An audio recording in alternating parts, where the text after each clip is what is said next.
Oh yeah, double finger snap. This is Dolynny TV. Let's go, ladies and gentlemen. A 4-3 grease job in overtime. The Edmonton Oilers are back in that win column. 2-game losing streak? Is that all it was? Oh man, sure felt a lot longer considering how much we were panicking there for a few seconds.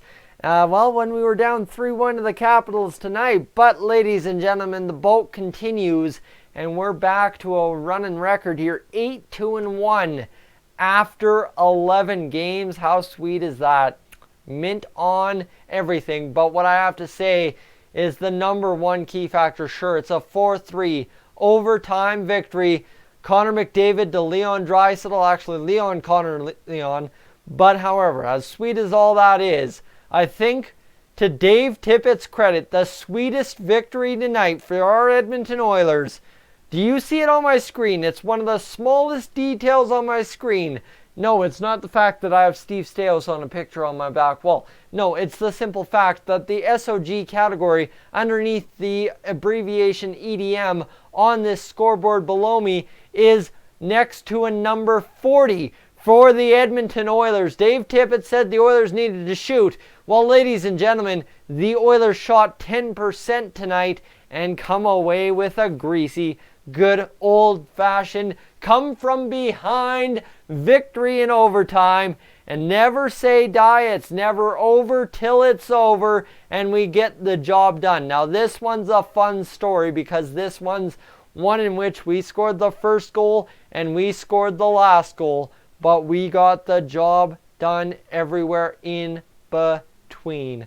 Ladies and gentlemen, the Edmonton Oilers 8-2-1. Now, am I going to sit here and tell you, oh, the Oilers are a great team, we're going to sustain it, we'll be President's Trophy winners? No, I'm not. But what I am going to tell you is you take 17 times 6. That, ladies and gentlemen, right there, if you can see that number, is on pace for 102 points, even if we lose our remaining games this month. That in itself is the fantastic over and above number I am beyond happy to see for our Edmonton Oilers. So, the math is simple. We've done the job in October. Guys, we've done what we need to do. Now we're in bonus garbage time. Let's clean up, right? That's what we got to go out there and do. Enough from me on that front. Let's go figure out what this Oilers victory was all about this evening. Absolutely, because we got to get it going. Because you can't tell me we can't finish things off. As I just, for whatever reason, seem to still be live on the stream. That doesn't seem to make sense. But let's get over to the Washington Capitals versus the Edmonton Oilers. Your goal scorers tonight, Darnell Nurse gets his second goal of the season. Sure, it wasn't the bottom six stepping up, but a defenseman scored our first goal of the game. So am I going to give the bottom six another pass for another night? Absolutely I will, because a defenseman continues to score for the Oilers. Leon Draisaitl, Zach Kassian get the assist there. Then it was all Caps in that third period. Well, you know what? The Caps owned one period. Big friggin' whoop. The Oilers owned 3 periods technically of hockey, and we win. So let's go Oilers. But Jakub Vrana fires a puck, a nonsense shot that goes in, but to Dave Tippett's credit, like he said, you shoot the puck, you're going to score more. That's what the Oilers did tonight. Jakub Vrana got one for the Caps via that theory, and well, it's going to happen. Alex Ovechkin, well, good tip play on that second goal.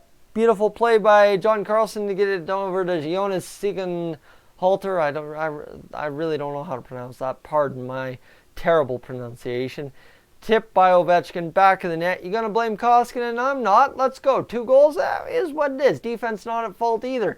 Alex Ovechkin, defense, goaltending, questionable on the power play, but the penalty kill, also questionable because they allowed a goal. But, hey, you know what? It's bound to happen. Tom Wilson and Jakub Vrana with the assists, and they were pretty assists as well. So, entering that third period, our Edmonton Oilers down 3-1. Ladies and gentlemen, we needed to come out and absolutely run shop the rest of the way home to win that game. And let me tell you, yeah, you know what? The Capitals had some zone pressure a couple of times. But oh my goodness, in that third period, when it mattered most, when it needed to happen, when everybody wanted to see it, well, you know what? It was the Connor McDavid, Leon Draisaitl show again, sure. But what you're missing in brushing that off is the simple fact that we had 3-4 good lines go out there and give us solid zone possessions and drive the ice into a tilt in the Oilers' favor. Draisaitl with his 7th. McDavid and Kassian the assists at .425. Beautiful. Beautiful, beautiful. You know what? We'd love to see that. If you play NHL 20 like I do, that's the signature kind of cross-crease roof job goal that you see online. That's just the signature. Draisaitl, McDavid, they're able to pull that off in the real-life NHL. Connor McDavid, with a minute 38 remaining in the third period, goalie pulled. Now, what I had said is James Neal was going to be the man to clutch up. But of course, guys, as you know, if you're a long-time follower of the channel and you're in the streams often, Chewy's a big factor in the chat all the time and in the comments section. Chewy said something in the second period that I still haven't figured out what he said. But according to everybody in the chat, the whole Connor McDavid goal is all credit to Chewy, and we'll all give credit where credit is due because the chat came alive. They lost their mind when Connor McDavid scored that goal. James Neal, Alex Chiasson, whoa! Whoa! You heard a bottom six name. Getting a point. Yes, you did. Alex Chiasson with his 2nd assist of the year gets the job done on the game-tying goal late in the NHL period. That is not the final one because the game was tied after NHL regulation, which means we went to NHL 3-on-3, which means that we got Connor McDavid, Leon Draisaitl out there. Ooh, Mikko Koskinen making some big saves in overtime to stay perfect. The Oilers stay perfect at home. Back the other way. Leon Draisaitl with the puck to Connor McDavid. Back across. Leon Draisaitl. Backdoor. It's your overtime winner for the Edmonton Oilers.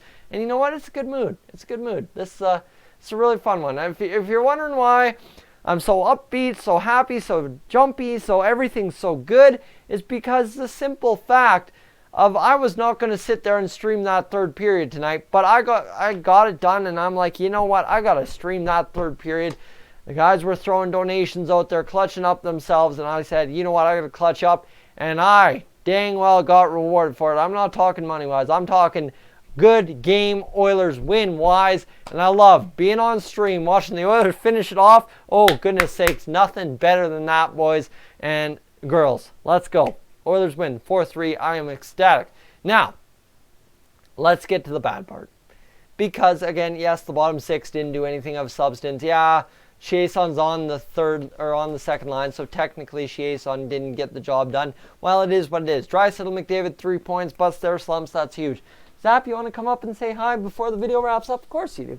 You're a good girl. You're a good girl like that. All right, so we got Zap. Zap's going to explain things. Archibald, Gagne, Granlund, Kara, Manning, and then you've got Russell and Sheehan, as well as, is Benning in there? No, all played below 10 minutes. Guys, Bear played 25 plus, Draisaitl played 26:49, Clefbaum played 26:58. If you can believe it, Zach Kassian played 23:07, and Connor McDavid played 27 minutes and 22 seconds.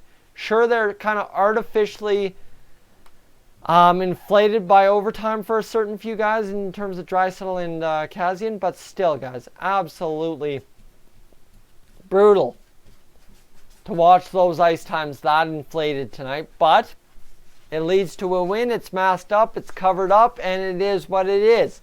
So now, we will look forward to the chance at some point this season when the bottom six guys get a chance to play more than 12 minutes a game. I'm looking forward to it because I want to see them be impactful in a game. Zap, get over here. I know you want out. Just let me finish. We're good. So, guys, that's where I'm at post-game. Mikko Koskinen, solid. I'm not blaming him on any of those goals. other than maybe the third one, but it's debatable as to leaving Ovechkin in the slot to do such magic. So guys, I'm Tyson, this is Dolynny TV. What I want to hear in the comment section down below is your thoughts, your hopes, your fears, your optimism meets realism. Because to wrap this up, is this now? The realism is the Oilers can beat a playoff team from last year, a contender for this year. And the optimism is, why can't we do it against other teams? Guys, I'm Tyson, this is Dolynny TV. I'm up on over here. She's driving me nuts.